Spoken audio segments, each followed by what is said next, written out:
senators were only in the city while the Senate was in session. But there was one friend who was steadily in Washington. This was an Army surgeon, Dr. Leonard Wood. I only met him after I entered the Navy Department, but we soon found that we had kindred tastes and kindred principles. He had served in General Miles' inconceivably harassing campaigns against the Apaches, where he had displayed such courage that he won the most coveted of distinctions, the Medal of Honor. Such extraordinary physical strength and endurance that he grew to be recognized as one of the 2 or 3 white men who could stand fatigue and hardship as well as an Apache. And such judgment that, toward the close of the campaigns, he was given, though a surgeon, the actual command of more than one expedition against the bands of renegade Indians.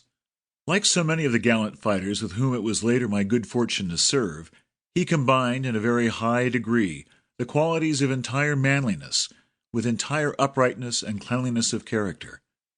It was a pleasure to deal with a man of high ideals who scorned everything mean and base, and who also possessed those robust and hardy qualities of body and mind, for the lack of which no merely negative virtue can ever atone. He was by nature a soldier of the highest type, and like most natural soldiers, he was, of course, born with a keen longing for adventure, and though an excellent doctor, what he really desired was the chance to lead men in some kind of hazard.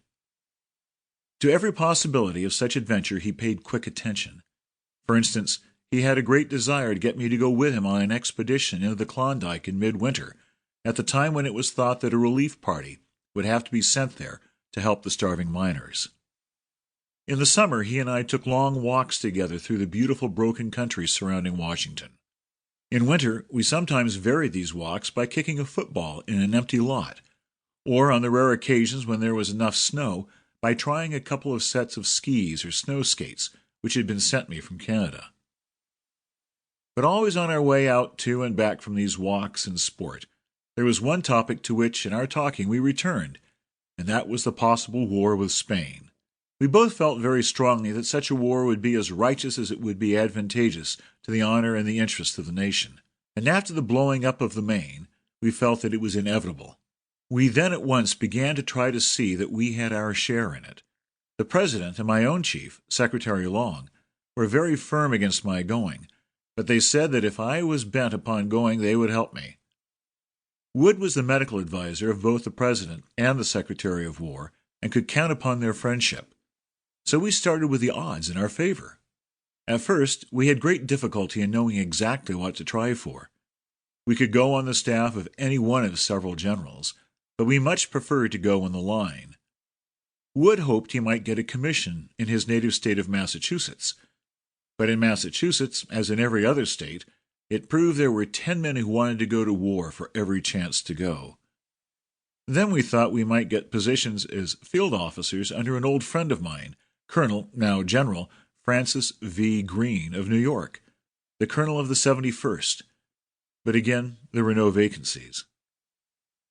Our doubts were resolved when Congress authorized the raising of 3 cavalry regiments from among the wild riders and riflemen of the Rockies and the Great Plains. During Wood's service in the Southwest, he had commanded not only regulars and Indian scouts, but also white frontiersmen.